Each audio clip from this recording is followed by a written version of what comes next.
कमी झालं का आता ब्लू दिसायला लागलं.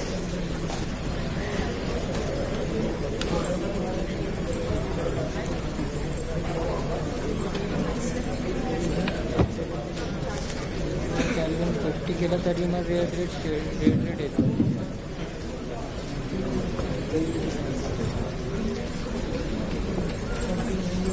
अरे इथे लाईट वेगळी, इथे लाईट वेगळी आहे. सोडियमला लाईट वेगळी आहे. लाईट वेगळी इथे वेगळी आहे.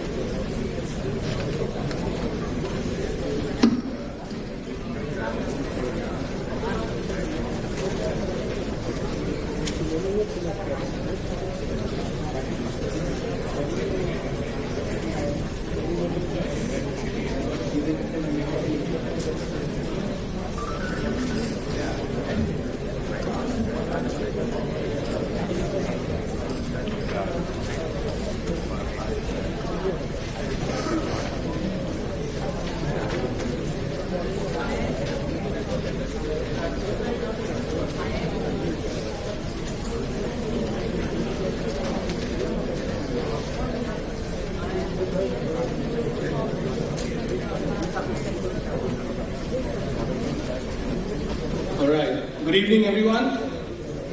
Let's have can we have a response, please? Good evening, everyone. Good evening. Because I'll tell you, session today, at this session, we're going to have everything new. There's a fresh entrepreneur over here among us, young guy. Actually, which is not, but has really made it big. So we'll really have to cope up with the energy. If we are energetic only, then we'll be able to enjoy this. And one of the most energetic Central Council members, Jay Charya sir and Dheeraj Kandwala are here. So the entire session, from the face of it, says energy. So might as well please get your breath in and let's get started for this last session of this evening, and the digital disruption, opportunities and risks.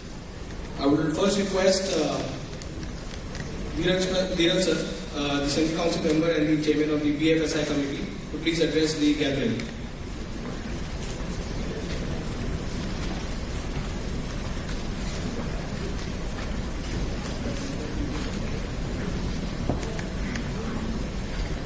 Dignitaries of the dais, my colleague in the council, Jai Chera, today young leader and the speaker, Abhinav, and the regional advocate, and all my colleagues over here. This topic is very relevant, digital disruption. And if we talk about digital disruption, in day-to-day of life, anything happens, anything changes, it's called disruption. Same way over here in the business, if new technology or innovation or no new business propositions changes the economic and dynamic of the existing product, value, services, is called digital disruption. And we have seen it from last 2 decades when we were having the communication from the trunk call, then we see the pager, disruption has happened, then mobile, now smartphone. It's a digital disruption. We have seen that we've seen 200 before or 100 years before, like camera, the photograph we taken, and the photograph then again printed and we kept it for the memory. Now everything is under the digitized. It's again disruption. When we have seen it, the taxi, Ola, Uber has disrupted the entire existing business of the taxi services. We have seen it, the other social media, like LinkedIn, Facebook, Instagram, Twitter, everything has changed the module, whether in terms of the communication, whether in terms of the revenue, whether in terms of the advertisement, or interaction. So all things which affect and it create a new innovation, new avenues in the digital disruption. And it's happening in day-to-day life, day-to-day business. There are benefits of it. And we have to live in it. We should not afraid of it. We should not against of it. We should always support it. In the business also, we have to look how this technology or new technology can adopt. Every business, whether it's in the Kirana store, now you have seen the Amazon and other companies, those got already entered into the e-commerce. That's a disruption. So any business which created new ideas with the help of technology, we have to look at it. And digital disruption is become a new life in the chartered accountancy, whether it's a job or business, the new technology which are emerging, whether it's artificial intelligence or whether it's a blockchain, whether it's a data mining, whether it's any data analytics or anything which new technology is emerging has to be done. And these new technology are affecting our profession. And we have seen that traditional business which are being engaged by having a purchase and sales.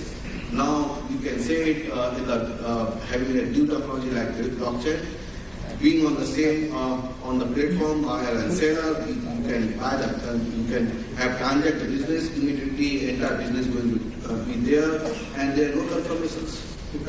Because on immediate basis, everything business transition is become confirmatory and more interesting. So this new technology emerging and are benefiting, and we have seen a number of technology like artificial intelligence. So with this, I think the topic is going to be very relevant. We have the young dynamic person, Abhinav, who started the Fluid AI, and we have to learn from him about the technology, how artificial intelligence is working on it. So with this, I hope that this session will be a great learning session for all of us. And I also believe that in profession, whether we are in the practice or we are in the business or being an employee of the organization, we have to look forward a new options in the technology. That is the key and that is a requirement and that is the future also with this. Once again, I welcome all of you in this particular session and also request Abhinav Arpit to introduce formally Abhinav. It seems. So it's no more looked up as a negative, but it's the next looking up optimism. Okay. So we've got the person you see in between, Mr. Abhinav Agrawal. It's a delight to introduce him today. We've heard about people dropping out and doing something extraordinary. So he's done his chartered accountancy and has also done a dropout. So he ticks those boxes to do something great. So Abhinav Agrawal, the co-founder and CEO of Fluid AI Tech, he and his brother both started this entity. Abhinav dropped out of MBA from ISB Hyderabad, and he's a chartered accountant. And they were recently featured on the cover of Forbes magazine. He was part of the Forbes 30 under 30 Asia list for 17 and the Fortune India 40 under 40 for 2018. And what makes him different than a chartered accountant is he's a passionate and hardcore coder. So he's a self-taught coder and he has been a winner at one of the world's biggest 24-hour coding competition, the TechCrunch Disrupt Hackathon in New York. So what they do is, in fact, they work with Warren Buffett to launch the world's first AI cover. They are revolutionizing the artificial intelligence space, and they work for the largest banks in US, Barclays, USA, the Barclays Bank, Emirates, NBD in the Middle East, 5 of the largest banks in India, Accenture, Capgemini, Vodafone, Toyota, Intel, Rolls-Royce, and the government of Mauritius. They've been listed by Forrester in its latest Global AI report, and they've been also selected as the top 35 startups in India by the Indian Prime Minister Shri Narendra Modi. and in the Startup India campaign, and also telecast by BBC World News across 70 countries. He's also been a TEDx speaker on the artificial intelligence and keynote speaker at the Intel International Conference in Taiwan. He has spoken and been covered on many occasions, including CNBC Young Turks, NASSCOM Conclave, JMIC, NASSCOM AI Summit. I think I'm reading these names for the first time, but let's put a huge round of applause. Let's welcome this young boy creating disruption. I request Abhinav to take over.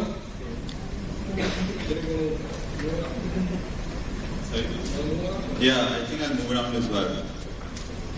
So hi everyone, thanks for the lovely introduction, Arvind.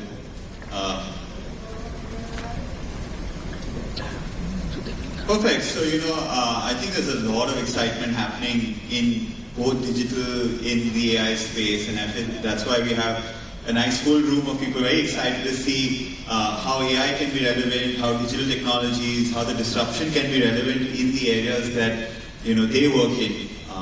And I think there's a very strong correlation, because I think one of the biggest advantages I had in my life was when I did CA, and then we went on to actually work with a lot of global banks, corporates. That understanding of finance and then leveraging it with technology, I personally feel is a very powerful combination, and I feel all of you are so empowered in this day and age, because I feel the technology side is sometimes easier, but getting the understanding of the domain, getting the understanding of finance is the hard part. So you guys have all kind of covered the hard part. So just the easy layer is left for you to just simply add it on as a skill set. And I think a lot of you have already added it on, and I see it coming in business in a big way. So it's very exciting to see.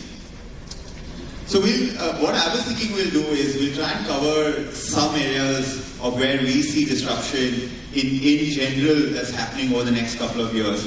We'll try and throw some use cases out to say how you guys can apply it in your daily lives, in your work lives. And then let's have some fun. We'll try and show you some interesting demos of what's happening in the world today. So kind of keep it light, fun, and exciting. So this is actually, and I think a couple of mentions were there on some of the technologies that are there. This is the Gartner hype cycle, right? So it covers all the technologies that are recently kind of coming through. And if you see the bottom, right, there's the peak of expectations, right? So this is the peak of inflated expectations, the trough of disillusionment, then the slope of enlightenment, and then finally we come to the plateau of productivity, right? And I think this is true in almost all disruptive technologies, right? There's massive levels of expectation, and you'll see some of the popular ones, right? Like deep learning, machine learning, autonomous vehicles, blockchain. You'll see all of them kind of scaling out over here. And then eventually comes this, everyone talks about, oh, this is going to change the world, it's going to be phenomenal. Eventually comes the drop, and then the actual benefits start kicking in when people really realize how to use the technology. So I think this was from 2017. A lot has happened. I think both blockchain, AI, some of them went through that trough, and now back on the upward rise to see some exciting use cases, actually starting to change people's lives on a daily basis. So that's kind of where we are at right now. So what the key difference in today's world though is, right, from your traditional worlds when you had programming, you had computers, they've been around for the last 30 years almost, is that computers that can learn like human beings, right? That's what's changed. That's what AI is also. You fundamentally break it down to what is the definition of AI. It's simply a computer that can learn like a human, right? In your old programming or in your old notion of life, you had a computer program and you came back to it. Kind of like what Tally is, right? You come back to Tally, it behaves the exact same way. And that consistency is very important in everyone's daily life, right? It has to behave the exact same way. The next generation, though, of technologies and computers that are coming are ones that can learn and evolve on their own, right? They figure out things, they evolve and they grow. And that's what fundamentally differentiates an AI program from a non-AI program. So it feels like human. That's one key concept, right? It learns like a human.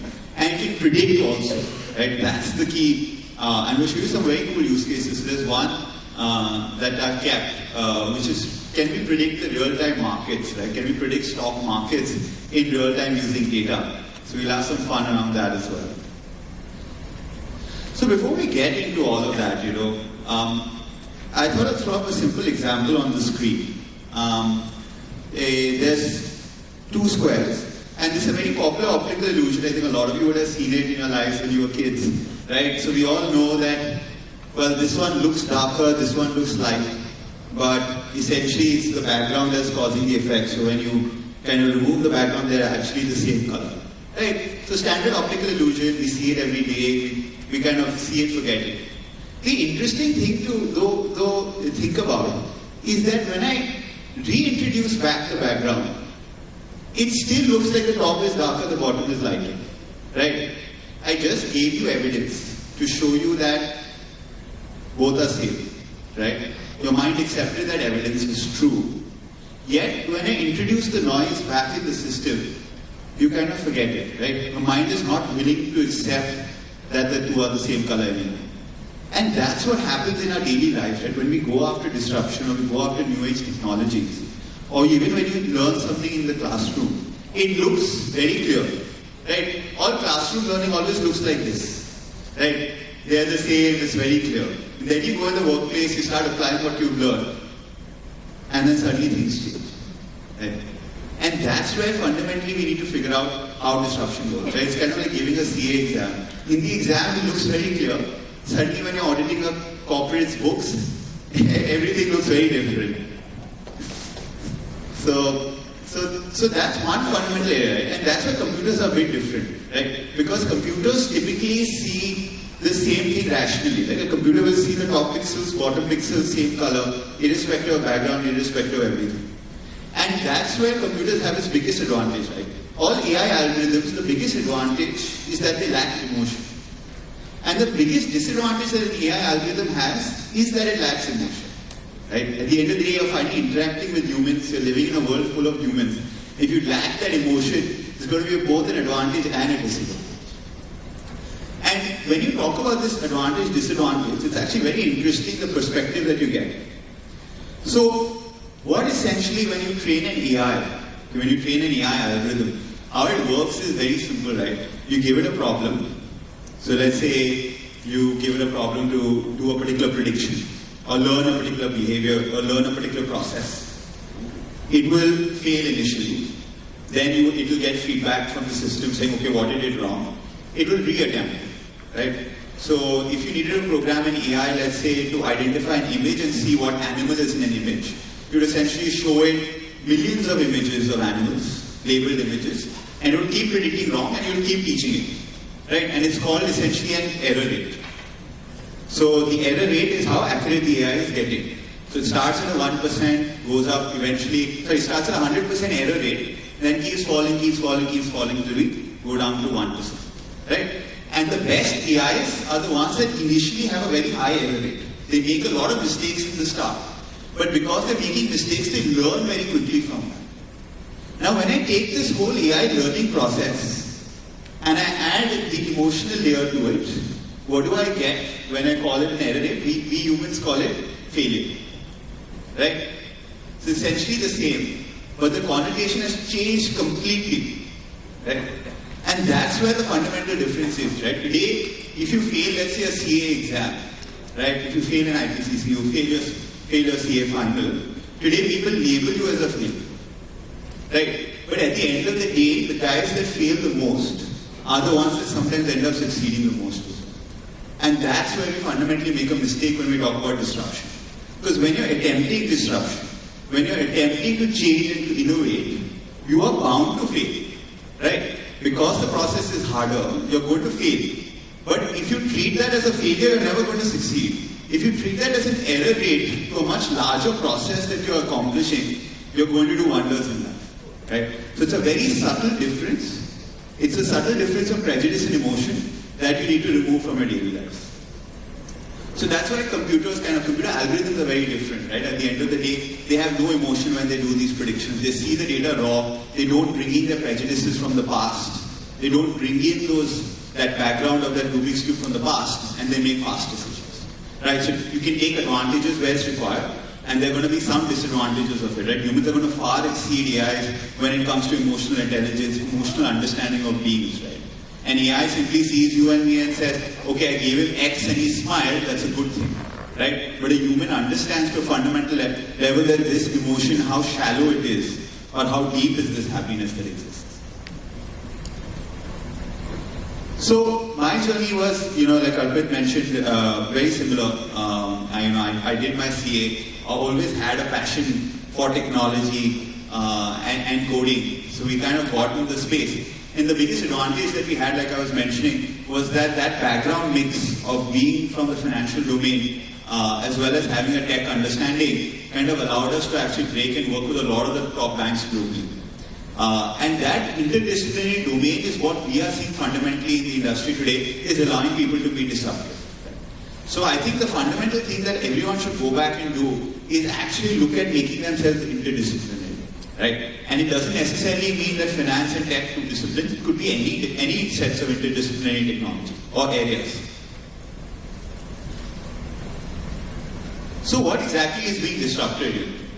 Some of the important areas that we are seeing is, well, speech recognition, learning problems, real-time problem solving through machines, facial recognition, perception, and other areas that we're seeing large amounts of movement.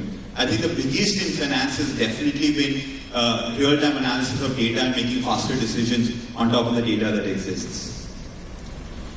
So, I'll give you guys an interesting example of how one of these innovations spans out, right? So we had the opportunity to actually work on one of the world's first AI magazine covers. So we worked with Forbes magazine, Warren Buffett, and we took some of our AI algorithms and we said, let's reimagine the magazine, right? Everyone uses like the digital magazine version, you have the paperback magazine version, but let's completely reimagine it and see what it looks like in the future. And this is what that concept looked like. Can we, have some audio from the PC?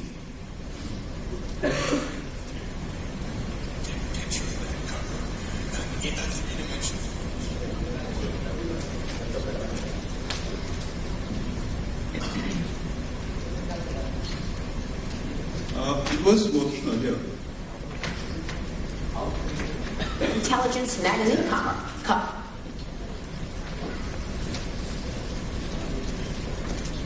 So I think I've never given a presentation in my entire life without having any technical issues. We talk a lot about AI and how it's going to change the world. I still think that to some extent we still are solving very basic mankind problems as well, and that's true for every industry, right? No matter how futuristic you get, the basics always still catch you up. And that's an important element of innovation. I looked at this and I said, what does this mean? First ever AI cover. What does that mean? Well, Warren worked closely with us in a company called Fluid AI. You take a picture of that cover, and a three-dimensional image, holograph of Warren pops up, and he'll answer questions. It's been loaded with AI. Celebrating 100 years at Forbes magazine. Wow, what an accomplishment. The new issue includes the first ever artificial intelligence magazine cover featuring Warren Buffett. Take a look at it. Joining us. Congratulations. 100 years. What a success story. Forbes magazine. And then you decide to use AI to create this whole new... So the idea of the cover, to get to 100 years where you were, get the first issue, and then we actually have technology where people will be able to take a picture of the cover with their smartphone and a video will instant. So let me actually try and show you live what that experience actually translated into and how it looks. So we're going to go and take a shot at it. We were again playing with technology, so a lot can go wrong in this, but I think hopefully things should work out. So you simply go to Forbes.com/100. Hi, Warren comes up. I'm Warren Buffett, and we're celebrating the 100th anniversary of Forbes magazine by answering your questions. Thanks to artificial intelligence, you and I can have a conversation. So ask away. Anything about business, finance, or my personal journey. Click on the microphone at the bottom of the screen to ask me questions. So one of the most popular questions we had in the United States at that time, people went crazy. What do you think of Donald Trump? If I answer a question on politics, I'm going to make 50% of you mad, and I'm not interested in having 50% of you mad at me. And then, since we have a lot of people from the financial background in the room, I think the most, if it's Warren Buffett, I think the number one question, and this is the global number one question that people asked in different forms, obviously, which was, what should I invest in?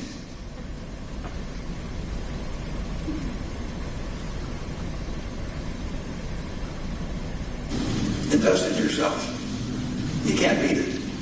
I see people that can increase their potential 50%, 100%, 200% by simply being able to communicate better. I was terrified of public speaking. It cost me $100 to take a Dale Carnegie course. And it changed my life. I proposed to my wife, actually, during the middle of the course. I got so confident about my abilities. I sold stocks in Omaha. They can't take it away from you, what you've got in yourself. And everybody that I'm talking to has got potential they haven't used yet. And if you can increase your potential 10, 20, or 30%, they can't tax it away. Inflation can't take it away. So I'm going to just stop Warren there because he speaks very beautifully, and I know most people would rather listen to him than to me. But I think he'd take up most of my speaking time if I let him carry on. So I guess the takeaway is invest in yourself, right? And that's how you achieve great disruption in your lives. But essentially, talking more from a technology perspective, and I'll open another one since we have some time. From a technology perspective, where the key disruption now is started happening is essentially you now have technologies that can essentially understand you, work with you, understand what you're speaking, look as human as possible in an interaction, and then be able to react to you on a fundamental level, right? We had roughly about 65 million users globally that use the platform and interact with Warren. And now the next generation of innovation is coming is that can it be even more human, right? Can it be multilingual? Can it understand you from a speaker perspective in any language that you speak? So this is something that we did with Geo.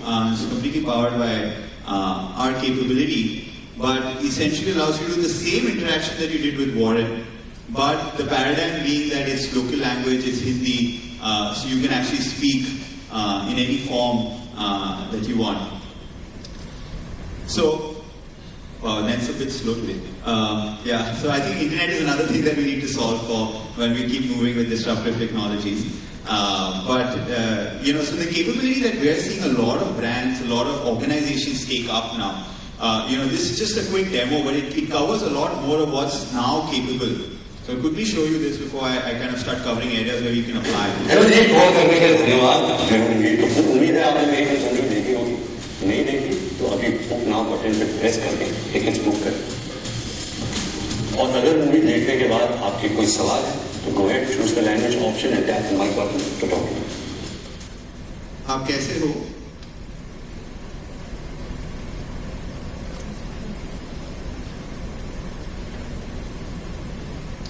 So I think that he's feeling a little shy, seeing so many people. But so it's picked up what I'm saying. Again, well, I'm great. I am absolutely fine. Super excited and nervous about my film. How are you?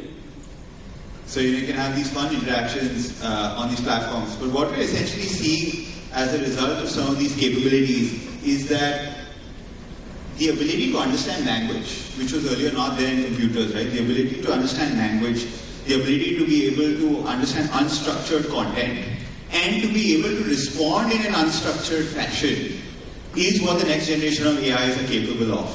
And what we're seeing in the industry now happen is the ability to be able to read financial reports at massive scale, right? Be able to read a company's annual report and understand from that, right? Not just from the financial data, which was being done earlier as well, right? You'd read balance sheet, you'd read profit and loss. But can it understand what the directors are saying from their footnotes, from their comments, and be able to summarize and give a person the idea of, hey, focus on this, right? This seemed like a red flag to me, or this seemed like an interesting thing that was mentioned in the entire annual report, right?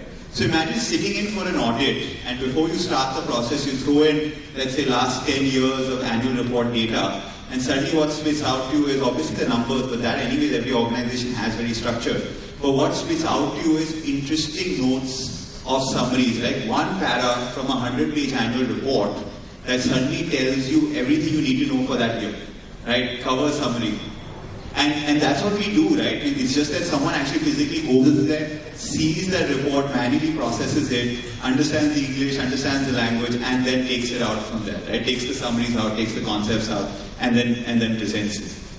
So this is a way of doing it at scale, and doing it really quickly, essentially. So what I showed you was the flashy, fun version of what this use case can do, but there's so many bigger value use cases that we are ourselves deploying with many large organizations.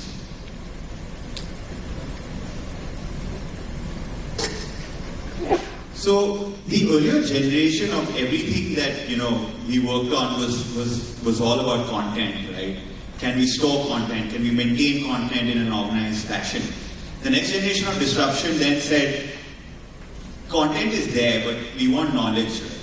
Can you, and Google does it so phenomenally well, right, today. Earlier it was just about throwing content at you, right? Who won this particular race? Or who won the cricket match on this day? Suddenly there was a bunch of content leading you to articles that talk about the match, right? And then it became knowledge, right? Okay, India won this match. Here's the report that you're looking for. This is the outcome of what you asked, right? So it became knowledge. And the next generation of applications that are going to disrupt the world are essentially moving to this, which is wisdom, right? Can it be proactive and smart on the ground to actually talk, interact, and have fun conversations with people?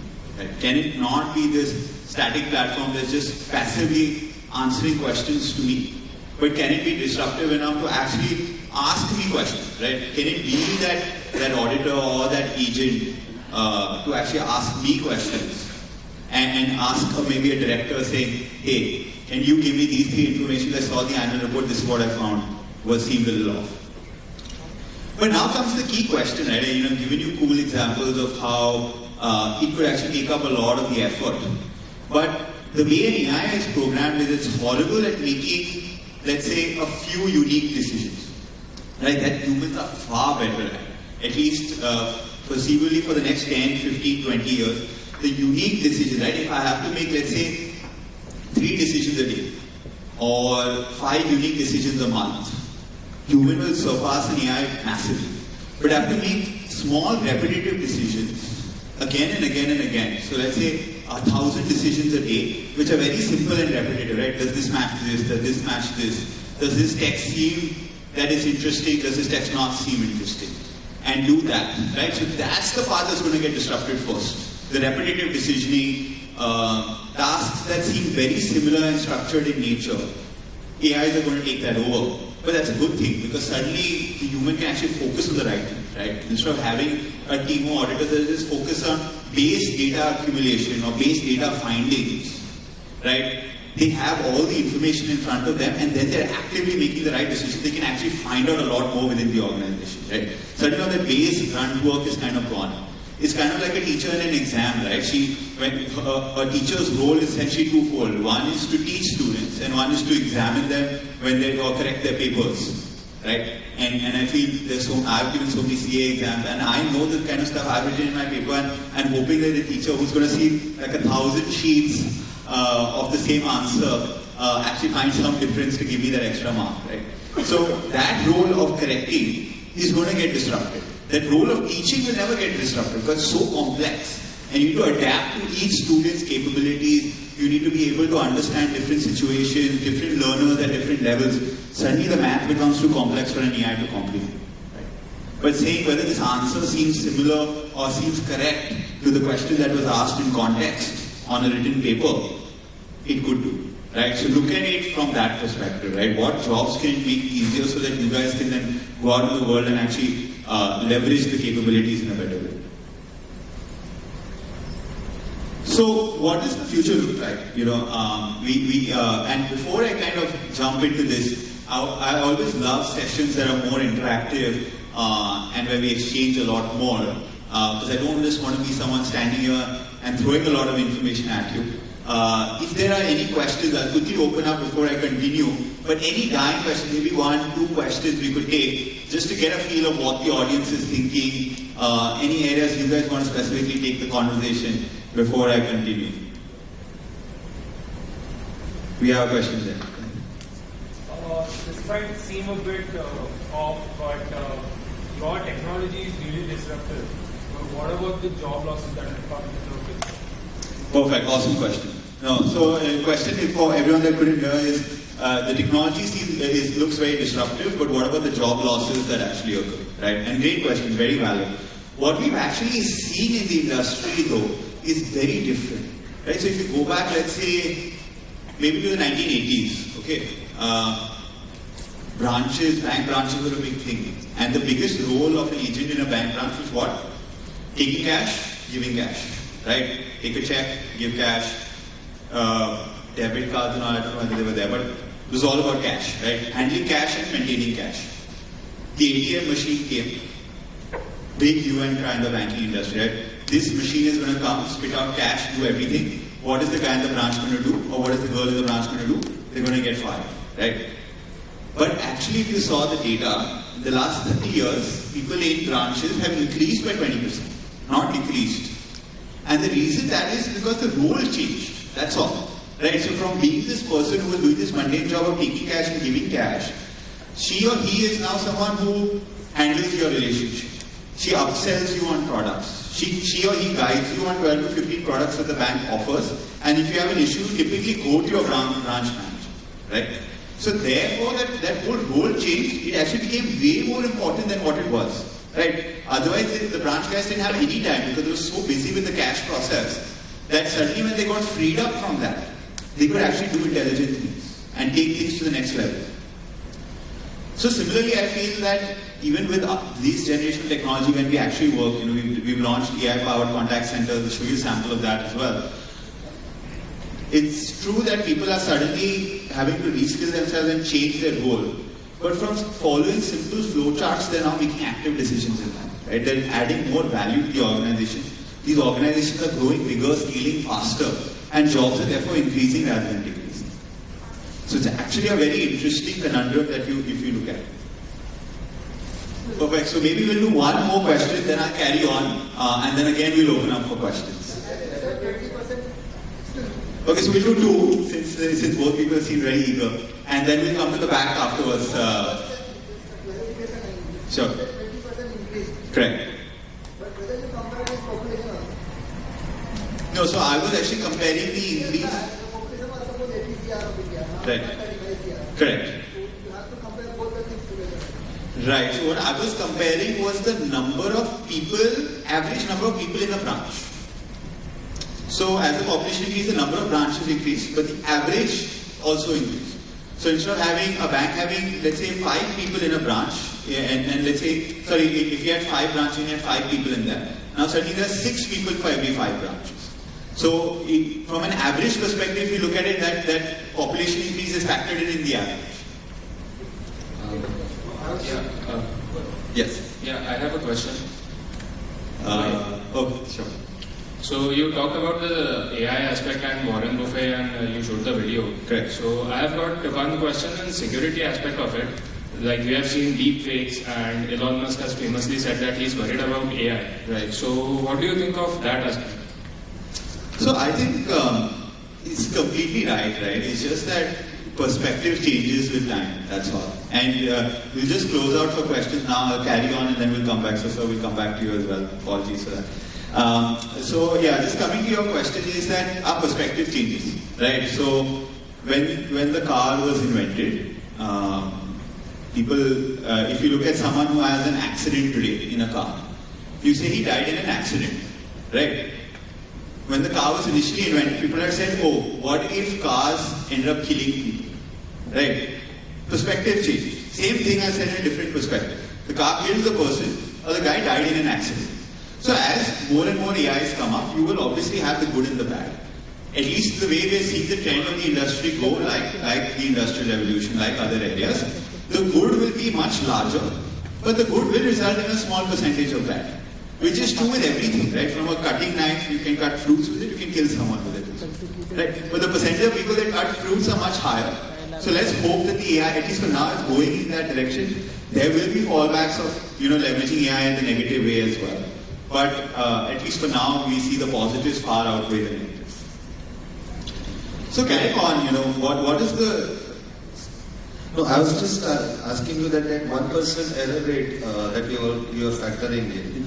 So is that because of that at any given point in time, a human intelligence can always beat an AI? So let's say in any product of AI, okay, like today viruses are attacking computers or something like that. So people can override that AI and get something to their benefit because of that error. Let's say that, recently I saw one English exam also that is computer based, right? It's programmed to check the grammar. The question may be anything. You can give them a situation or anything and the student need to write about that situation. Right. But the students override that by writing the question or the statements that are there on the newspaper. So the computer does not understand that he's not writing on the context, right, but it's just checking the grammar and it's giving him full marks. Perfect. So human intelligence can override, and how much of the companies are willing to take that kind of risk? Correct. No, phenomenal question. I think you're exactly bang on, right? See, AIs can't be right, they can be fooled, there can be tricks in the system. The combination of human and AI though becomes very powerful, right? So while, let's say, coming back to your question only, right, I could just maybe pick up some sentences which have some keywords that kind of make the AI think, oh, this guy is speaking relevantly. Although now, actually, the AIs have become far more advanced, so they're not so simple as just doing like a keyword search and then mapping you to an intent or to an answer. They become fairly advanced to understand sentence structure, things like that. But even to that extent, they're not perfect, right? So that combination of human and AI becomes amazing, right? Because you're right. So let's say I have a 90% accuracy system, 10% error. If I add a human layer on top of it, they can take away that 10% error. So suddenly I'm at a 0% error at scale. So if I'm making 100 decisions, 90 are done by the, 100 are done by the AI, 90 will be right, 10 will be wrong. Let's have a human evaluate all the decisions before they go out. So humans taking very little time. So in that same amount of time, I have a 0% error, right? And that goes in any industry, right? So the key concept in the disruption is that you use technology in combination with humans. And that comes back to the first question that we had, right? It's not going to replace people. Why? Because of that itself. That you would need a human layer on top of the AI layer. And that combination becomes amazing. And that's what today's organizations are using as their competitive advantage. They're actually literally using that combination of human and AI to deliver huge value to their organizations. So even with the first example that I gave, you have a CA report that gives you, you have a company report, right? You still have to have a human that sifts through the answers and then tell you what's valuable, what's not, how to design the audit on that basis. So that human, without the human element, you would have just had an amazing summary of 5 annual reports with no value to it. So some of the other interesting concepts, and I'll come more to the data-heavy ones, but I'll just quickly cover this other interesting one, is how the in-branch experience is changing. So just to give you a physical perspective of how things are changing physically in locations, and then we'll actually move to the data side real quick. So this is one of the world's first paperless branches that we launched for Bank of America in the US. Today we have banks like HDFC that work with us and have launched these branches. Although in India it's a little funny because it's so efficient to have people everywhere and so low cost that even their paperless branches have some people in them. Right? They said, let's just put people because it's good to have them. So the AI works exactly in that fashion. It's kind of an augment. It interests the customer, figures out the right product, and then a human is there in the branch to kind of assist you. So this is what that experience kind of looks like.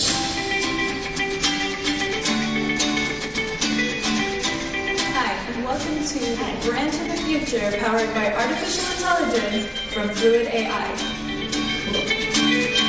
So she walks in front, there's an interaction with her. Loans or cards? We offer them all. Cards. Well, if you just answer a few quick questions, I can help you pick the right one.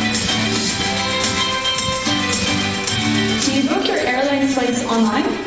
Or do you shop at any big malls or stores? Thank you.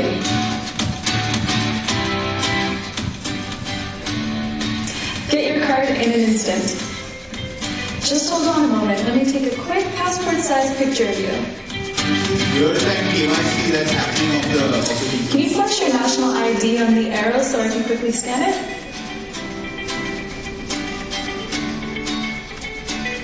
Great. I've issued your card. It will be dispatched shortly. Wow.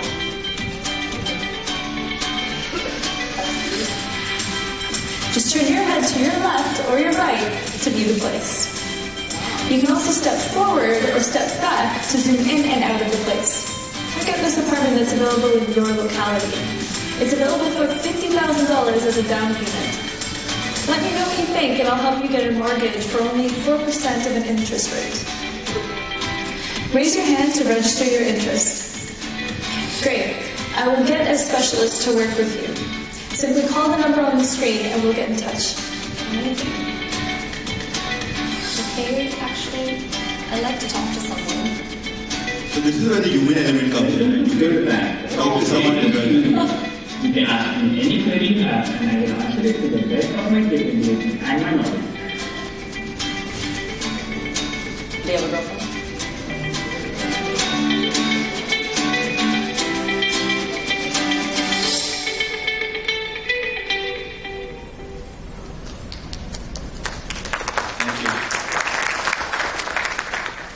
So, that's where, new age technologies are coming in, this human plus AI assisted, like you saw, the human comes up on the video call. So, we've actually seen in banks like Bank of America, about 80%, so I think about the number of people that walk into an automated branch actually reduced, right? So, it was ironical that happened. The capital expense went down massively in a branch because no people. But the number of walk-ins reduced, so instead of 100%, if it said X, it became 0.8X of walk-ins. But the conversion of people that walked in massively up, right, became 1.6 times. So net they actually earned a lot.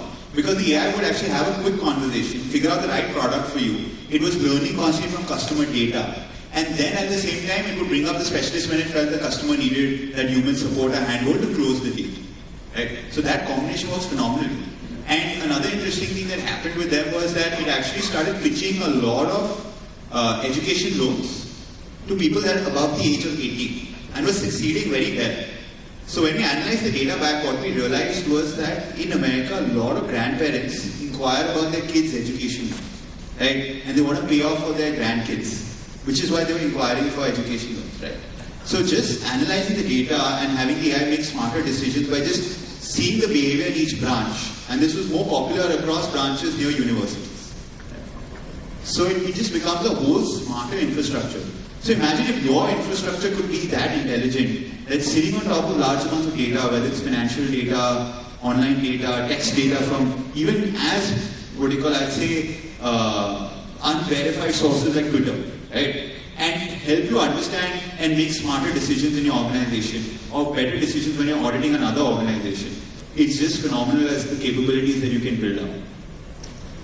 Now, a key thing comes here is that if we graph organizations' performance, right? This is performance, or let's say revenue, profitability.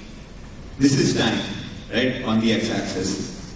Now, I think everyone in this room will always want to pick for the same time, same period in time, want to pick something that's higher performance than lower performance, right? I don't think anyone will, any hands for anyone who wants to pick the red star for their organization? But you have to give a reasoning behind it. You can't just raise your hand. Okay, so no hands for the red star, right? Now, if you actually look, right, we're actually making a mistake here. We're seeing only in the context of time, but only in this period of time, right? You could actually have two organizations have very different perspectives of growth, right? Now, one is investing in the future. Okay, so this organization, if it invested in the future, is going to take a hit, right? It's going to make a lot more disruption, it's going to make a lot more mistakes, its error rate is going to be higher. It's going to show up in their balance sheets and profit and loss statement, right? It's going to see a drop initially. But the future is very interesting, right? And these two companies are actually Netflix and Shimon, right? One invested in upping its DVD business, DVD rental business, very good business, right? 400, 500 rupees a DVD. One said online streaming, see all the content that you want for 500 rupees a month, right? Now for Shimaru to come in and say, you know what, I'm going to kill my current business of this 500 rupees per DVD, take that hit, move a few steps down the ladder, and then actually go ahead and say, hey, 500 rupees, as many DVDs as you like, streamed online to you or delivered to you, is a challenge. And that's why most organizations struggle with disruption, right? That's why disruption sounds amazing when it's in a conference room. It sounds amazing when it's in an area like this. But when you start implementing it, the initial hurdle is what drops most people, right? That initial drop is very hard to take. That's what results in a Kodak, right? It's a Kodak moment essentially, right? So, you have to be very careful of that. You're going to deploy an AI solution, it's not going to be as amazing as a human, right? It's going to assist people, it's going to make mistakes, it's going to learn from those mistakes. And it's a process to evolving your organization. But it's very important to take that initial hit if you want to actually have an upward curve and grow the cycle. Another example of this was telecom companies that invested in SMS technology, right? There were quite a few telecom companies that doubled down on SMS. Can we make SMS a little cheaper? Can we actually increase the quality of content that goes through SMS? But we'll still charge for SMS. And then WhatsApp came and then completely disrupted them and said, free for all model, send as much content as you like. And now they're actually making money by making the API available to companies, right? They charge for companies to message you. So if you ever booked a Book My Show recently, you've started to notice that, right? They WhatsApp you, they update. That WhatsApp is free for you, but Book My Show actually pays quite a hefty sum per message, which is much higher than sometimes the SMS fee, right? So telecom operator that invested in better data would have far superior beaten a telecom operator that invested in a better SMS solution, which is at a cheaper price. So it's about taking that hit, right? When you take that data hit, it's a big drop. But be careful of the upside. So, this was an interesting one. It's a great story, and they were the first $1 billion film, right? Imagine Titanic back then did $1 billion. But you may not want to be the company at the end of a Titanic. So it's very difficult to actually realize when you head into the iceberg, but when it hits hard. So it's kind of be careful and be wary of actually doing the investments very early on in the life, right? You might see it now and see that, okay, there's nothing much happening, and there's no point in investing, the business is growing, things are fine, I'm hiring more people. And then one day that snap hits, right? Could be maybe 1 year down the line, could be 5 years down the line. When the snap hits, suddenly everyone is way ahead. So I think we've all seen large number of organizations saying, 84% enterprises believe investing in AI will lead to a better competitive advantage. Imagine 84. So everyone's on the same page nowadays. 40% will say, actually a lot of them believe that it will enhance productivity up to 40%. Netflix saved about $1 billion using machine learning. 61% of companies are using AI to identify opportunities in the data that they have. 38% consumers believe that AI will improve customer service massively. And this was another fun one. So it was predicted that humans and AI will work together as a super team. I think we covered some of these examples. And a fun part of that, in other words, the AI will be Batman and the humans will be Alfred. But, jokes apart, actually, it's kind of going to be a 50-50, right? It's going to be a Batman and Robin kind of situation. And we actually don't know who will be the Batman, who will be the Robin, right? In certain use cases, the Batman is the AI. And in certain use cases, the human is the Batman. So this one's actually a live recording of a call. This is a completely AI-powered call. Fluid AI. How can I help you today? I want to update my registered phone number for my account. Okay, I can definitely help you with that. Can you please confirm your identity by answering a few questions? Sure. What is your current registered phone number? 982-114-563. All right. What is your mother's maiden name? Jennifer. Perfect. Can I now get the new phone number that needs to be updated? 314-629-1884. I have successfully updated the number and it should reflect in your account in the next 4 hours. So we've actually launched one of the world's first AI-powered calls in North America. So we actually have a full contact center for a bank that's actively making out calls to customers, figuring out their loan requirements, and actually telling them how much interest we'll charge them in an entire call. So even in terms of these real-time capabilities, some phenomenal work happening right across the world, and we're just kind of like a drop in the ocean. We're doing our thing, but you can see it all around. You know, who knows the next time you call up your call center, whether it's an actual person at the other end or it's an AI algorithm that's talking to you. And it's amazing the amount of data you can collect and work with in that scale. It's just phenomenal. So there's an interesting story. The scientists that built the world's first intelligent computer, they went and the first question they asked it was, "Is there God?" And the machine answered, "There is none." So there's some nice fun stories out there. But is AI a threat? You know, so like we were talking, I think we jumped ahead a bit with the questions, and it was great to see that you guys are so engaged and excited, and I felt the questions were amazing. Some of the questions that you guys threw really shows that you guys are on top of things, are really getting into it, and it was great to see such an engaged audience with such brilliant questions. I feel a lot of you covered a lot of my slides, so it's great to see the help, so thanks for the help. But yeah, so I think a lot of people think that AI is kind of going to be a threat. 65% think that it makes them nervous. 33% expect to do more human tasks augmented by AI. And 7% think that a robot could do their job, right? And as the numbers decrease, you can actually see that, 7% only think that their job can be completely replaced by an AI, which is actually quite true, right? The augmentation is where most of the work will happen. The complete replacement is going to be for very low level, right?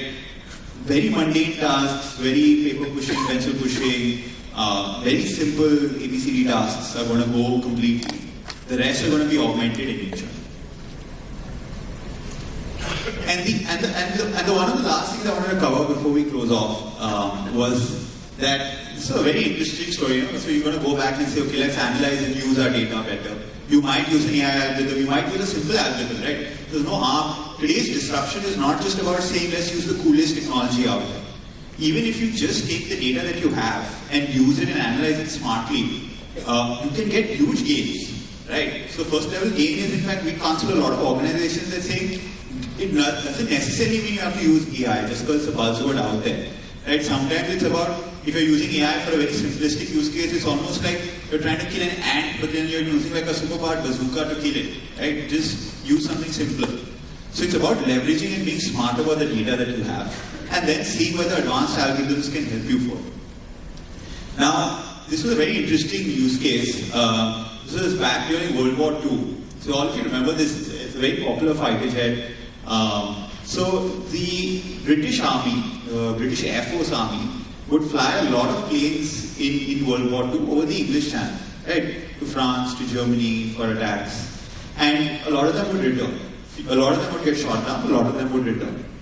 So the marks pointed in red are all the points where they saw bullet marks on the planes that returned. See, they only had data of the planes that returned.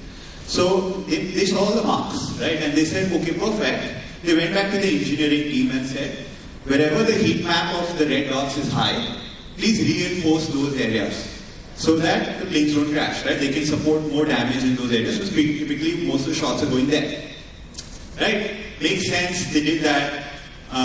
Came back with results and zero difference, right? The same number of aircrafts kept getting gunned down. Percentage-wise, not a lift at all. And the mistake that they were making was they were only analyzing the successes, right? You're analyzing aircrafts that are coming back to the base. These are aircrafts that themselves made it back, right? So even if they got shot, they didn't crash to the ground. That means that you actually have to reinforce the exact opposite areas, right? You have to reinforce the areas. You have to reinforce the areas that are white. Because here are areas that if a bullet hole hits, the plane goes down. If it hits in the red marks, the plane is coming back. So those are reinforced areas already. Why are you reinforcing them more? So being intelligent of the way you analyze the data and then use it is also very important. I mean, too many people get into the analysis, leverage it, but don't even see the outcomes, right? It's all about testing outcomes because your hypothesis of your data might be right, your hypothesis to it might be wrong. And it seems like such a simple problem, such a stupid mistake, but we all make it every day in our daily lives. Right? We analyze the data, we think we're making a smart decision, and we're doing the exact opposite of what the data is telling us to do. So also learn from your failures, not just from your successes. So I had promised that before I close out, I'll show you guys a stock market example. So I'll actually bring that up. Hopefully it works, because I know the internet is a bit weak. But this one actually doesn't use the internet, except for the initial data, so it should be fine. So we've been toying around with this idea of saying, can we predict the market, right? I'm going to take an example of the stock market, the NSE, BSE in this case, but we're actually doing predictions for organizations where we're doing across different areas. So we're doing diamond price predictions, we're doing commodities predictions, we're doing predictions for foreign exchange. It's very volatile, different markets. We've again achieved different levels of success in each of them. So take it with a pinch of salt. But let's say we have this data, right? I'm going to go ahead and expand this, just show you what kind of data we're feeding in. But let's say we had data of the stock market. So this is about a year's worth of data for each market. So I've taken the NSE, about 8 parameters: date, open, high, low, close, volume, adjusted close. So we're going to tap NSE, BSE. So multi-commodities exchange, the usual suspects. And we'll take the prime lending rate. That's the interbank rate. It doesn't change much, but if it changes, can have big impacts. And we said, let's train our data from 1st October all the way to 1st January 2020.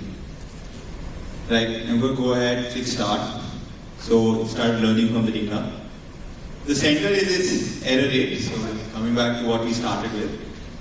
Started about a 0.9. Now is at about 0.05. The irony in this screen is that the closer you stand to it, the harder it is to see because the pixels are very close. So it's about a 0.05. So we'll let it continue for about a minute. And then we'll see what it spits out. So it's just learning from the data that we threw it, right? Those 8 parameters into multiple markets. And this is similarly how you would run, I feel, problems within the organization, right? It doesn't need to be in a complex data structure or format. It could be just Excels of data that you go in, let it crunch it and say, give me real-time insights, predictions, outputs from this data. So we'll stop it once it goes below 0.4. Now, as an organization, we actually went ahead to play around with this algorithm to see how well it does in the real market.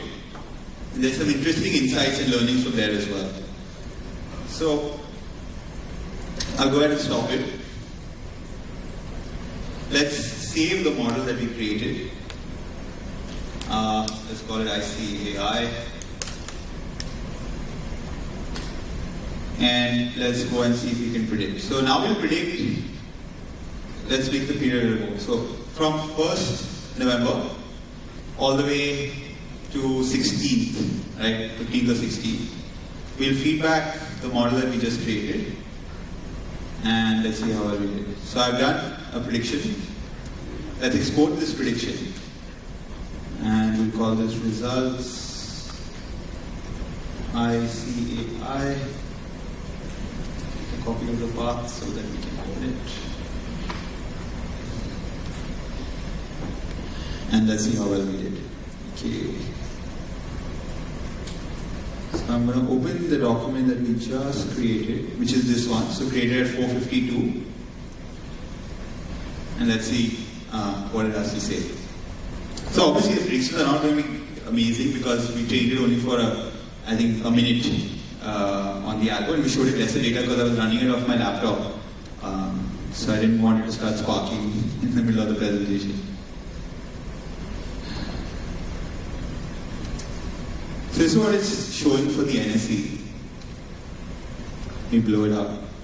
The orange line is the predicted line, blue line is the actual line. Now, if you see, it's fairly good over here, but it's supposed to be good over here because this is all seen data. Remember we showed the data from 1st October. This is where somewhere about, I think 1st of Jan hits. This is the unseen realm. So it's obviously going to be a little worse off with the minutes training. But it's kind of getting more or less the overall flows. Trade a little more, it'll be a little better. What it's saying right now is that if it's about 100 points, that it's seeing the market is going to fall 100 points in the next day, right? So anyone wants to open up their apps, their market apps, and buy puts on the stock market, now is a great time to do it. We take 20% of all money that you make, and then the losses are on you. So typically, when it comes to something like this, so jokes apart, it can do these real-time predictions. Obviously, it's the market, right? Very unpredictable. It has a lot of news-related movements within it. So I'd say it's right a decent amount. I'd say it's right about 60-65% of the time. The challenge though that comes is that when you actually, so right, anything above 50 is amazing, right? Because even at 51, if you leverage yourself correctly, you can make a lot of money. A problem that comes in though is that the markets are fairly liquid in certain areas, but when you start going options where you want to make large amounts of sums, they start to get a little more illiquid. Then you're buying out of money options to try and get a bigger range. Problem is that if the market moves very quickly, right? Some big announcement, some war breakout, some nuclear threat. Suddenly markets move very fast, right? Attack on Iran that just happened. Markets move very quickly. You could be left out with a lot of illiquid options on your books, and suddenly you lose the principal as well, right? It's called a tail risk. So that's a challenge. All technical trading platforms or algorithms have it, and it's what prevents you from scaling it at large, right? But slower markets, right, like commodities markets, again, they become fairly fast now because of the exchange. But like diamond markets or markets of other items actually move fairly slowly, have lots of arbitrage opportunities in them. You can actually leverage the algorithms very effectively. We've been working with quite a few organizations where we do these real-time predictions.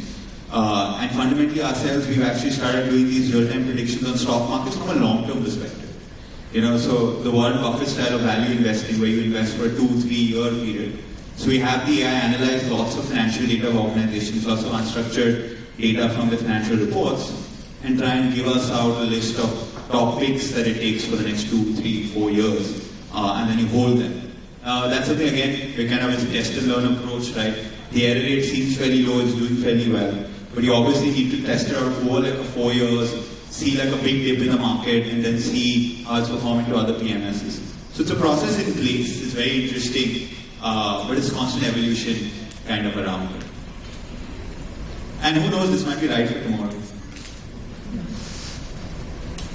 So that's just a sliver of how you can kind of, I just want to give you an interesting taste of how AI can be leveraged for very interesting levels, right, from customer experience, interactions, analyzing data, analyzing text data, unstructured data, analyzing structured data, or even doing things like stock market predictions.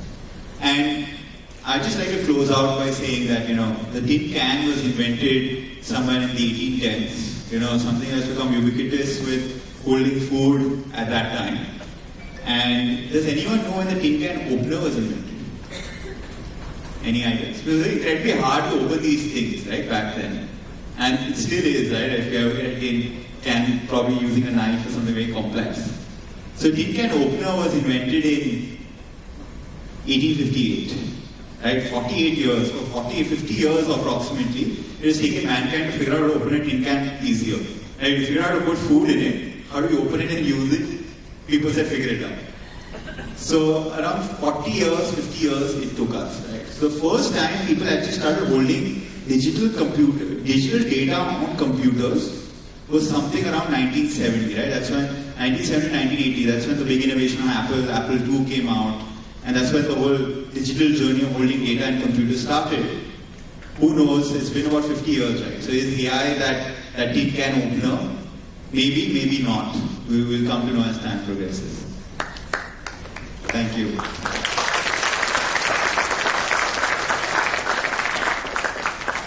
Sure, yes, I'd love to open up to questions. So if anyone has any burning questions, love to quickly cover them.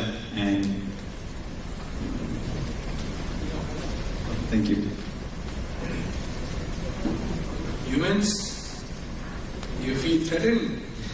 The intelligent ones over here, chartered accountants, right? Most use. You have some questions? Yes, let's hear them out.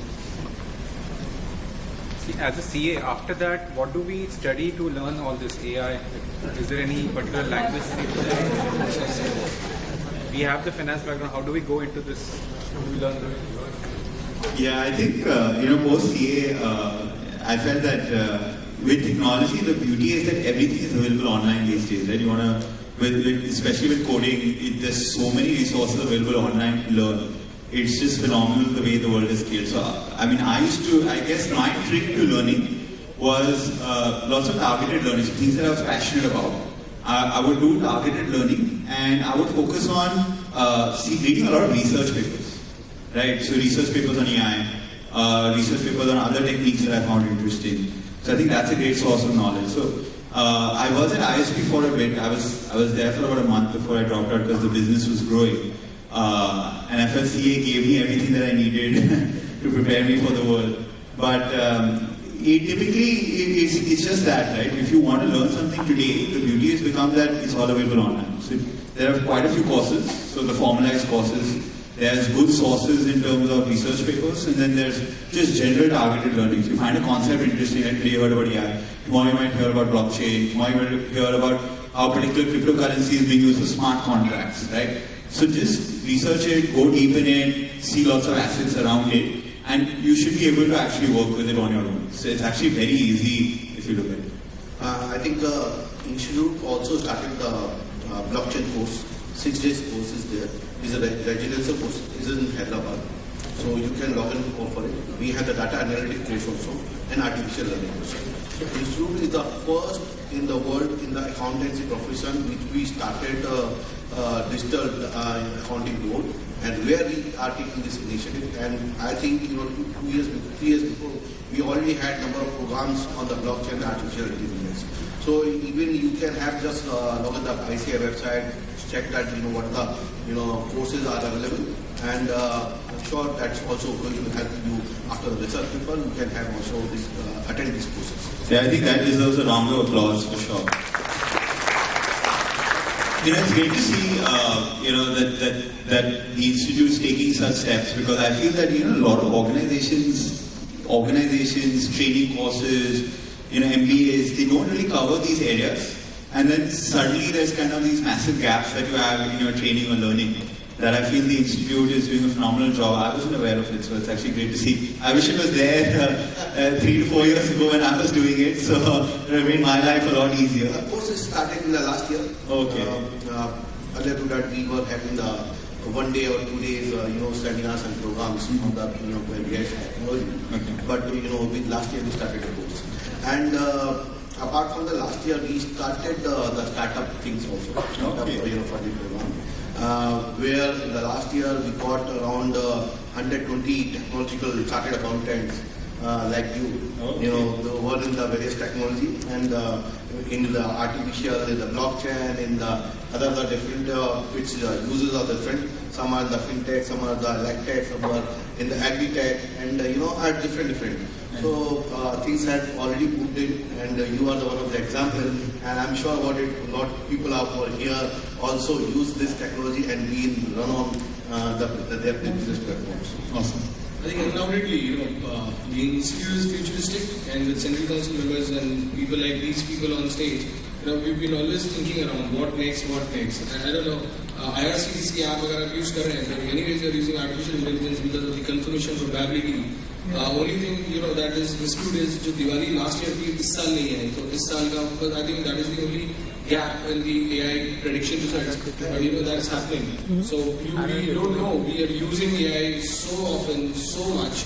Sometimes, as someone put it, there's a threat that you may just make us redundant. The latest example could be, I think it was in the last year, it's a job portal, www.cajobs.com, where in that some portion we utilize the artificial intelligence. Because it's required a matchmaking concepts, pick up the some top points or word, and then probably give the results. So keywords. That's the technology which used in the job portal. So that's in ICAI. Last year we started. That's great. And I still remember, I think when I cleared my CA, I never actually got a chance to. You had the GMCS training, right? And I was so busy with the business that I never got a chance to actually complete those 10 days. It's 15 days, so yeah. Virtual, can have online also. Correct. So that's what someone was telling me now that TMCs is there. Correct. Then you start. Yeah, so that's what someone was telling me, that there's a virtual version now. So I said, oh, this is perfect. Now I can take out the time and actually complete my membership. I think Amazon Go is another example of AI. You just walk in, pick up, and go out. You get a billing on your own. So this is simply futuristic. So we've heard fantastic. Let's have a huge round of applause for Abhinav. Whatever he's doing is shown that, and जो दिखता है चमत्कार उसको हम करते हैं नमस्कार. Thank you, Abhinav. Indeed, it was really innovative. It was really eye-opening and really informative. We'll have the closing remarks from one of the most dynamic again, and he'll be able to summarize the entire whatever that we've heard, in a very unique and a very different manner. So I'll request Jay Chhade sir, Central Council member and the chairman of the Professional Development Committee, to please give the closing remarks. Let's join hands and welcome him.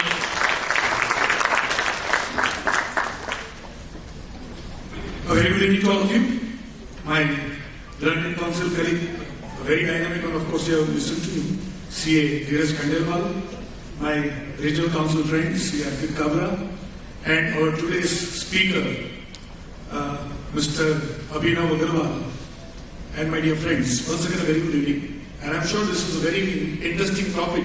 And I'm very happy that after too much of income tax and audit, such type of topics are coming up. This is the need of the hour. And one thing about Abhinav, I'm not sure if the Abhinav thought about it or not. The meaning of Abhinav in Hindi is Bilkul Naya, Adunik. That itself is disruptive.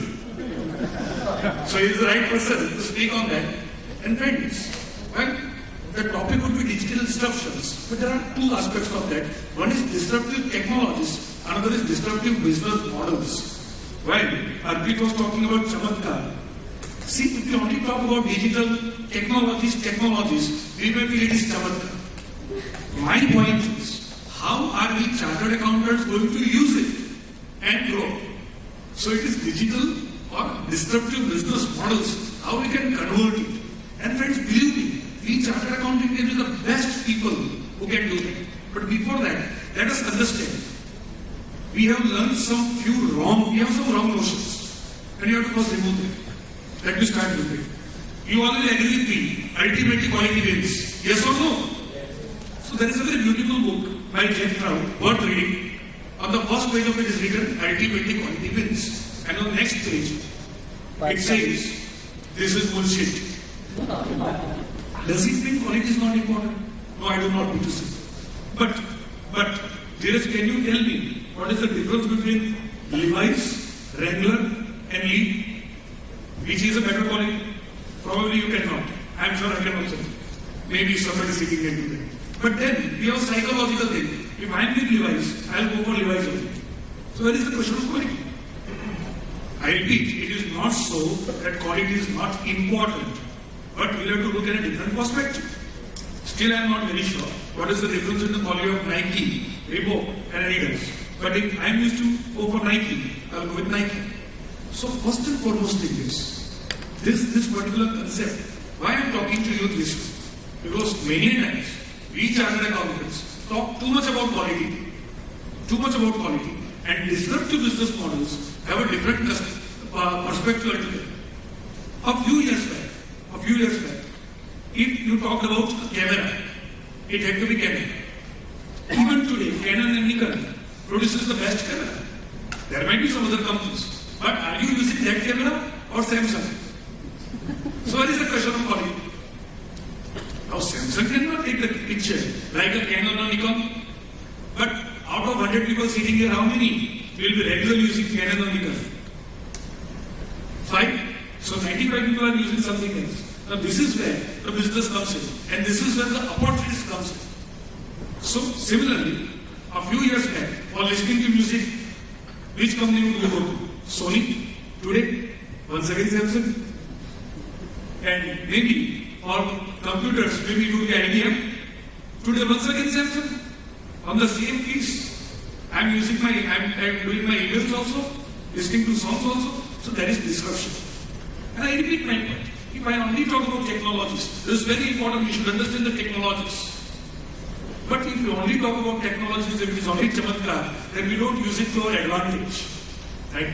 Whether you are into industry and you want to grow in industry, or therefrom you want to jump into entrepreneurship. Because many of you might have a feeling, I want to be an entrepreneur, but somehow something is, taking you back. So we have to understand all these aspects. Without that, you cannot straight away jump into it. And I repeat, we chartered accountants, because we have very good technical knowledge related to some of the peripheries of business. Not the total core of business, but number of peripheral areas. We understand what the business is. So here, we can use these disruptive models of business and like that. So that is my point. And when you talk about disruptive business models, I talk more about models. We now talk about technologies. And I am not very good in technology. I am an entrepreneur and think from a business perspective. So when it comes to disruption, it is said that there is something like arrogance of present. There are many companies who say that, we are established. We have been doing this for so many years, we are established. So even many professions will also feel, this profession is so good with this, it is full of knowledge, this or that. Arrogance of presence. So that means we are not willing to learn new things, or we are not willing to be flexible, right? So that is one thing. And as I was talking about differentiate or die, here the concept comes of blue ocean strategy. And fortunately, I learned my marketing. I did my marketing management at China. There is only one university in China which teaches in English. So I studied there in Lingnan, Sun Yat-sen University. Difficult name, of course. And the trainers those days were from Alibaba. Alibaba was not a very good name, means not a very big name those days, probably. So a very, very profound statement I remember, a very profound. And the statements, see, we always listen to such type of things. There is cutthroat competition. There is cutthroat competition. There is cutthroat competition. And we always keep on discussing. But the professor made a very, very good statement. There is always an unsatisfied market. What do you mean by unsatisfied? I don't say dissatisfied customers. No.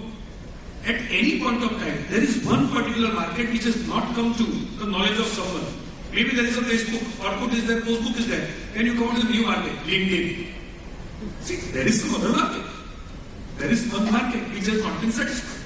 So the question is, as chartered accountants, because day in, day out, we are related to various businesses.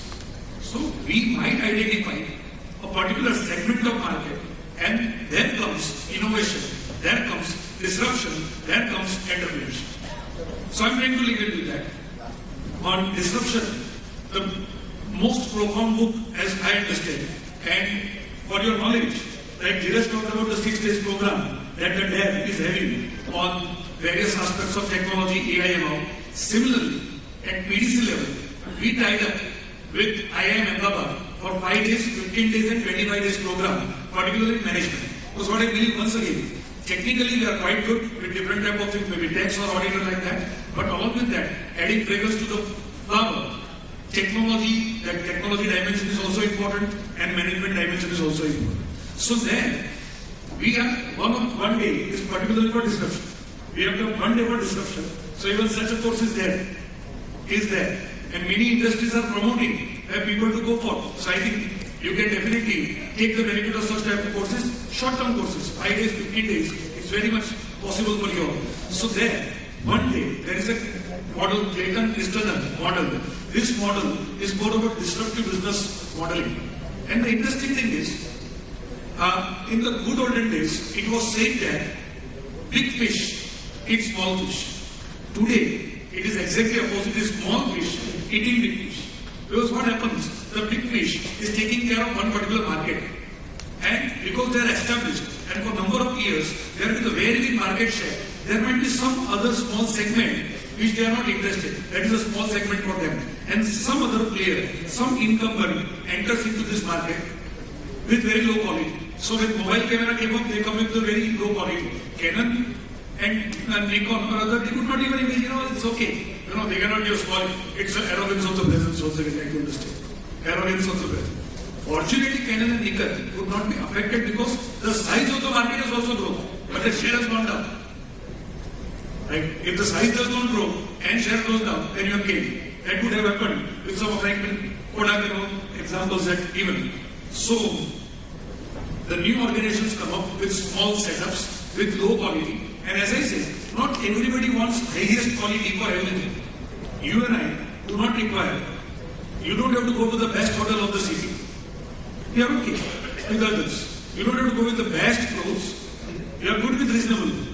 So small players come into play, and because of their low cost, convenient, cost effectiveness, because that is already an established market, they can enter, and slowly and gradually it picks up. And when it picks up, and the market, till then, that bigger player is not bothered about. But now the smaller player enters into that, and by this time then it is too late. It is too late. This is all about disruptive business modeling, and it's a very interesting book. It's a worth-reading book by this Leighton Christensen. So now, quickly coming to the conclusion, what do we require? If you really want to be entrepreneurs, we talk about innovation, we talk about disruptions, but once again, let us not make it a theory. Let us imbibe something answers, let us inculcate certain qualities, and go ahead and use that for our own progress. So, disruption, when it comes to business model, is not only about technology. It's about understanding the human psychology, human needs. Many a times, that disruptions can be even without technology.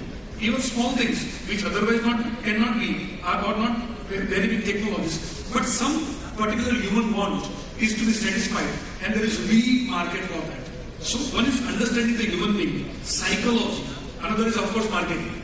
Now here comes the question. As a chartered accountant, why I am supposed to understand marketing? But marketing is not about selling. Marketing is a very interesting topic. And if you start, I believe, if chartered accountants, we chartered accountants, start adding these small dimensions, even if in a year, if I read one book on marketing, and it has done something, I understand there is a difference. Our accounts principle is substance over form, but marketing principle is form over substance. So think of a red wine. Can you drink red? Can you imagine red wine in a steel glass? You cannot imagine. You cannot imagine. Just look at it. Now you talk about substance over form. Ultimately it was red wine. No, sorry. It is always form over substance. See, customers are emotional. So we have to understand what is marketing, because otherwise what will happen? We will always go by our own concepts. And very rightly Abhinav said, from content, that is information, data, raw data, to knowledge, a little semi-processed data, to wisdom, and like that. The days are gone where you kept on getting more and more and more information, data, and you thought it is knowledge. We say knowledge is power, but in the name of knowledge, many times, many professionals collected data. Now technology will take care of that, AI will take care of. Somebody asked a very pertinent question, that with this technology what will happen to the jobs? Now the same question was asked decades back, when from agriculture we were moving to the industrial economy. That from this agriculture, when 90% of the people are based on agriculture and go to industry, what will happen? But it actually created more jobs. Similarly, even after these disruptions, AI and all, jobs are going to increase. The reason being, they are going to provide more and more wants. More and more wants will be created for human beings. Not only the population, our needs, our wants, our aspirations of the customers are going to increase. The only thing is, there is going to be shift in the skill set. If you are ready to shift, you will go up along with the current. And if you are not ready, then you have to swim across the current. It is your choice. But you cannot remain stagnant. That is for sure. Either you use it, or maybe you suffer because of it. So, as he was talking about Titanic, of course, disruption, like Titanic got stuck with the iceberg, and AI and disruption, as of now, what you are saying is only tip of iceberg. There is too much to come, and that's why I am telling you. How we chartered accountants can benefit from this, we have to think about it. We have to go one step ahead. What we require is passion. Passion to do something new, learn something new. That is very, very important. At the same time, openness, as I said, to accept, being creative. At the same time, of course, developing the logical thinking. If you want to go with disruptions, then you know both the sides of my brain, left and the right. Left is about logical, reasoning, and all this. Right is about creativity, intuition. You require both the hemispheres of your brain to be used properly to go into that. And when he was being introduced, to end up on a very lighter note, because this is the last session, so should end up at a lighter note. He was introduced, Abhinav was introduced in dropout. But I'll put it in a very different way. And that is, there was a small boy who was orphaned and he was somewhere in a small town in Europe. So a priest in church took him with him and said, okay, son, you can stay with me. Now because it was a small town, there was no school and no other option. So the father said, son, you have only one work. He was a 9-year kid. Every hour, you have to ring the bell of the church. 6 o'clock, bell. 7 o'clock, bell. That is the only thing you have to do. So from 9 years, he went up to 19 years. What was he doing? 10. 29 years, 10.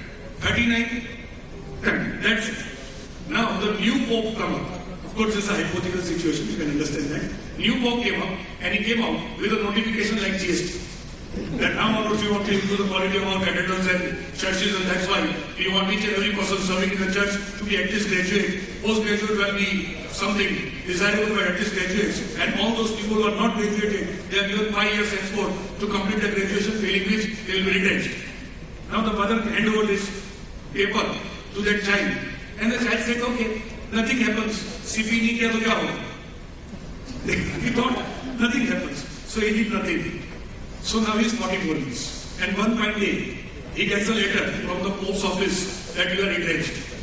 Now the child, of course now a man of 44 years, he is so much shattered. I have been working for so many years here. He went to the father, I have been working for so many years and I have not missed out a single day.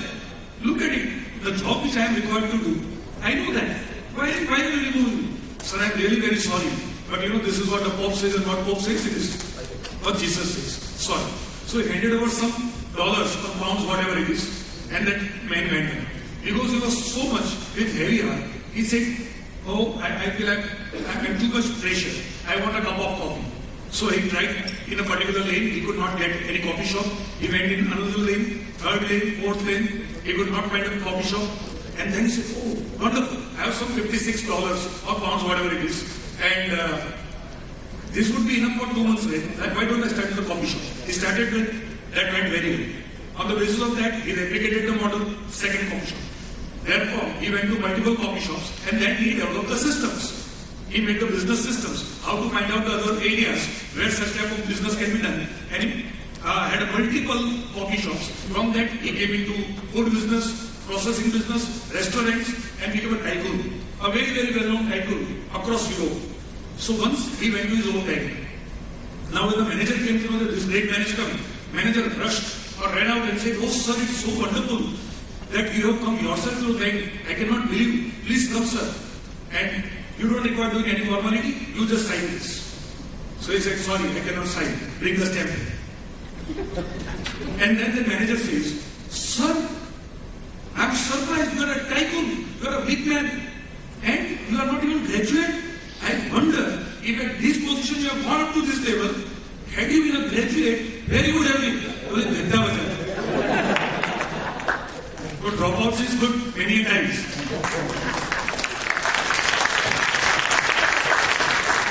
If 6 days program would be there, probably the story would have been a different thing. So we started at right time for your benefit.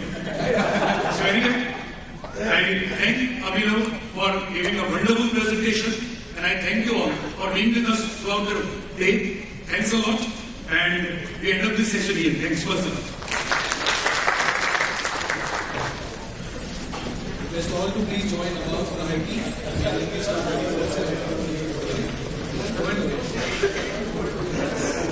Yes, please wait for a minute. You heard and we were so swayed by the technology. We forgot to, please thank and appreciate the presence of Abhinav. I request all of you to please join hands as we give him the memento.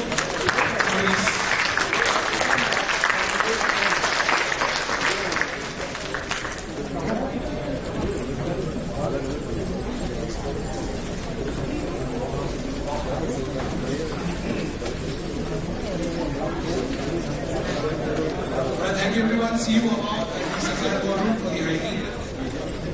And then the awards.